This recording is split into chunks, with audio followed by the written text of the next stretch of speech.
बिस्मिल्लाहिर्रहमानिर्रहीम। अस्सलाम वालेकुम डियर स्टूडेंट्स, आप लोग देख रहे हैं स्टडी विद सर शिराज और आज के इस लेक्चर में हम लोग डिस्कस करने वाले हैं नोमेनक्लेचर ऑफ अल्कीन्स के बारे में। इससे पहले हम लोगों ने दो पार्ट्स के अंदर डिस्कस किया था नोमेनक्लेचर ऑफ अल्केन्स के बारे में। सारे जो ऑर्गेनिक कंपाउंड्स हैं उनके नोमेनक्लेचर की जो बेस है वो अल्केन्स का नोमेनक्लेचर है।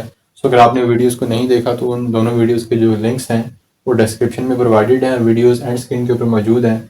आप लोग एक बार उन वीडियोस को भी ज़रूर वॉच करें ताकि जो आपको बेसिक रूल्स हैं नोमेनक्लेचर के हवाले से वो क्लियर हो सके। और एक चीज़ याद रखिए कि हमारे पास जो अल्केन्स हैं वो ऐसे ऑर्गेनिक कंपाउंड्स हैं जो कि सिंपलेस्ट ऑर्गेनिक कंपाउंड्स हैं और उनके अंदर कोई भी फंक्शनल ग्रुप नहीं होता। लेकिन अगर बात करते हैं अल्कीन्स की, तो अल्कीन्स के अंदर जो फंक्शनल ग्रुप है वो इनका डबल बॉन्ड होता है। तो इनका जो फंक्शनल ग्रुप होता है वो डबल बॉन्ड होता है। और IUPAC नोमेनक्लेचर में हमारे पास जो प्रेफरेंस है वो किसी भी ऑर्गेनिक कंपाउंड के अंदर वो उसके फंक्शनल ग्रुप को दी जाती है। सो आगे हम जब इसको डिस्कस करेंगे आप लोग देखेंगे कि हमारे पास जैसे ये पहला ही सेंटेंस हमने लिखा है कि longest chain must contain double bond.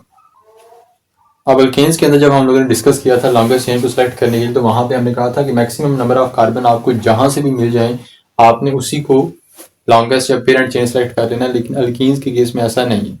यहाँ आपने लॉन्गेस्ट चेन को सिलेक्ट करना है, मैक्सिमम नंबर ऑफ कार्बन को इंक्लूड करने की कोशिश करनी है, लेकिन उसके दौरान आपका जो डबल बॉन्ड है वो नेग्लेक्ट नहीं होना चाहिए।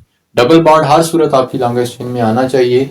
और अगर इन केस आपको डबल बॉन्ड को इंक्लूड करते हुए नंबर ऑफ कार्बन कम भी हो जाते हैं किसी केस में, आपने कम नंबर ऑफ कार्बन के साथ भी डबल बॉन्ड को इंक्लूड करते हुए पेरेंट नेम लिखना है। तो आगे हम जब एग्जाम्पल्स को सॉल्व करेंगे तो आप लोगों को ये कंसेप्ट जो है वो क्लियर हो जाए। दूसरी चीज ये है कि चूंकि ये अल्कीन्स हैं तो हमारे पास जो पेरेंट नेम हम रखेंगे किसी भी मॉलिक्यूल का, उसकी एंडिंग जो है वो ईन के साथ हो।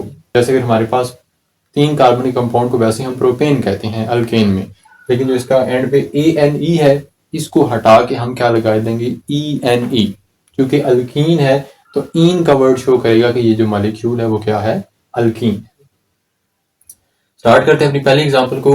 ये जो एग्जांपल यहाँ पे दी गई है इसमें हमारे पास अगर ये देखें तो ये दो चीजें आपने याद रखनी है। आपने लॉन्गेस्ट चेन के अंदर डबल बॉन्ड को भी इंक्लूड करना है और जो काउंटिंग है वो भी हमेशा उस साइड से करनी है जहां से डबल बॉन्ड है वो नियर होगा। अब अगर इस मॉलिक्यूल को देखा जाए तो हमारे पास इसमें एक तो यह कि अगर हम काउंटिंग करते हैं लॉन्गेस्ट चेन को सेलेक्ट करने की कोशिश करते हैं तो 1 2 3 4 5 6 7 ये भी लॉन्गेस्ट चेन है उसी क्योंकि इसमें 7 कार्बन है। अगर हम स्ट्रेट को देखते हैं तो उसमें 6 कार्बन आते हैं, लेकिन हम लोगों ने स्ट्रेट को सिलेक्ट किया है और इसलिए सिलेक्ट किया है क्योंकि अगर हम इस तरफ आते हैं तो डबल बॉन्ड निकल जाता है और डबल बॉन्ड को हम एक्सक्लूड नहीं कर सकते, दैट्स व्हाई। और काउंटिंग हमने इस साइड से की है, इस साइड से नहीं की। क्यों? कि डबल बॉन्ड यहाँ से करीब है एज कम्पेयर टू इस साइड, तो हमने यहाँ से काउंटिंग करके इधर गए हैं। अब क्या है कि ये सारा हमारे पास क्या है, सब्स्टिट्यूएंट बन गया और ये हमारे पास पेरेंट चेन बन गई।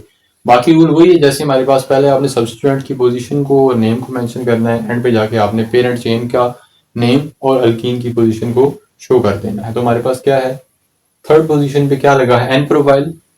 ठीक है, ये एन प्रोफाइल और आइसो प्रोफाइल का डिफरेंस भी मैंने लास्ट वीडियो में एक्सप्लेन किया था। सो ये एन प्रोफाइल है तो 3 एन प्रोफाइल और डबल बॉन्ड की पोजीशन को मेंशन करना जरूरी है। ठीक है, डबल बॉन्ड की पोजीशन, अब ये डबल बॉन्ड इन दोनों कार्बन के दरमियान है, 2 और 3 वाले के दरमियान। लेकिन जब आपने उसकी पोजीशन को शो करना है तो आपने लोएस्ट नंबर के साथ शो करना है ये दोनों 2 3 के दरमियान, लेकिन हम इसे 2 वाले के साथ लिखेंगे। ठीक है, तो हम इसकी पोजीशन को 2 के साथ मेंशन करते हैं, 2 ब्यूटीन। ठीक है, और जहां जहां नंबर और आपका नेम आता है वहां आपने दरमियान में हाइफन लगाना है। सेकंड एग्जांपल को सॉल्व करते हैं। अब इस केस में तो एक ही लॉन्गेस्ट चेन बनती है, सब्स्टिट्यूएंट आल्दो इस साइड से करीब है, लेकिन हमने डबल बॉन्ड की बात करें तो यहाँ से 1 2 3 4 5 6 लॉन्गेस्ट चेन में 6 कार्बन है और सेकंड पोजीशन पे डबल बॉन्ड है और फिफ्थ पोजीशन पे आपका सब्स्टिट्यूएंट मिथाइल मौजूद है, तो 5 मिथाइल 2 हेक्सेन। ठीक है, हेक्सेन, और इसके एंड पे ANE हटा के उसके जगह पे ENE लगा दिया डबल बॉन्ड को शो करने के लिए। अब एग्जांपल नंबर 3 को सॉल्व करते हैं। इसमें देखें तो स्ट्रेट ही चेन है, कोई सब्स्टिट्यूएंट नहीं है, तो उसी साइड से सारी बात है काउंटिंग करेंगे जहां से डबल बॉन्ड करीब है, तो 1 2 3 4 और ये क्या है, सिंपल एग्जांपल है बिल्कुल, 1 ब्यूटीन। कोई सब्स्टिट्यूएंट नहीं है तो फिर तो हम डायरेक्टली जो है वो डबल बॉन्ड की पोजीशन को शो करेंगे, पेरेंट चेन के नाम को यूज करेंगे और उसके एंड पे ENE लगा के अल्कीन को शो कर देंगे। Example number 4। अब इस केस में हमारे पास सब्स्टिट्यूएंट मौजूद है और इस साइड से काउंटिंग हमने क्यों की है कि इस साइड से डबल बॉन्ड भी सेकंड कार्बन पे आ रहा है और सब्स्टिट्यूएंट भी, तो दोनों है। ठीक है, ये 2 in 1 हो गया। सो हम यहाँ से काउंटिंग करेंगे, 4 कार्बन है, 2 पोजीशन पे मिथाइल है, तो 2 मिथाइल और 2 ब्यूटीन। ठीक है, डबल बॉन्ड की पोजीशन को शो करने के लिए हमेशा आपने अलग से मेंशन करना है। अगरचे यहाँ 2 पे मिथाइल भी था, लेकिन ये नहीं कि 2 मिथाइल ब्यूटीन नहीं कर सकते, क्योंकि पोजीशन को शो करना जरूरी है। ठीक है, तो 2 ब्यूटीन। फिफ्थ एग्जांपल पे आते हैं। अब यहाँ पे इस केस में अगर 2 डबल बॉन्ड आ जाए हमारे पास, अगर एक मॉलिक्यूल में 2 डबल बॉन्ड आ जाते हैं, तो हमने उन दोनों डबल बॉन्ड को काउंट करना है, उनकी पोजीशन को लिखना है और पेरेंट चेन के नेम के साथ उनके नंबर को भी शो करना है।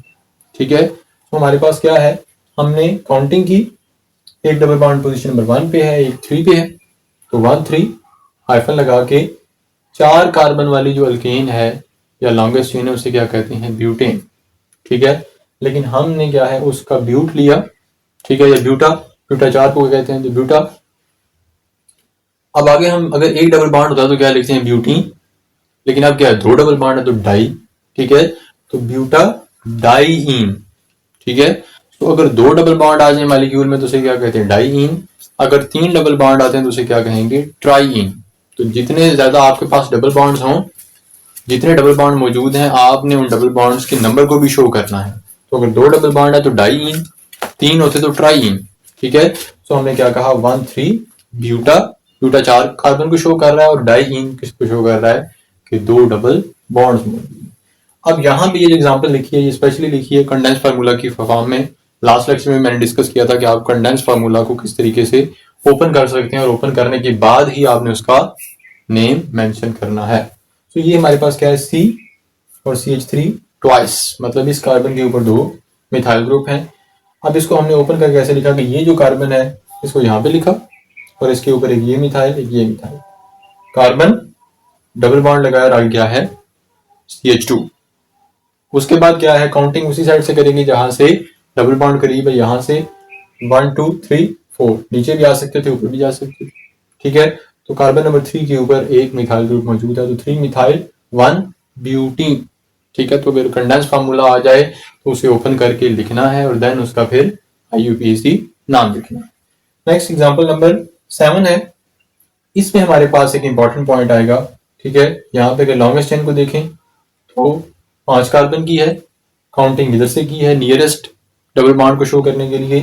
और अब यहाँ पे इस कंडीशन में ये हमारे पास क्या है, सब्स्टिट्यूएंट। अब ये कौन सा सब्स्टिट्यूएंट है, 3 कार्बन का है। ठीक है, 3 कार्बन वाले को तो प्रोपाइल कहते हैं, लेकिन मिड वाले कार्बन से अटैचमेंट है तो ये आइसोप्रोपाइल है।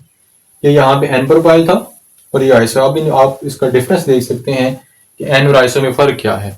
एन किसी एंड वाले कार्बन से अटैचमेंट होती है और आइसो मिड वाले कार्बन से अटैचमेंट होती है, तो ये क्या है, आइसोप्रोपाइल।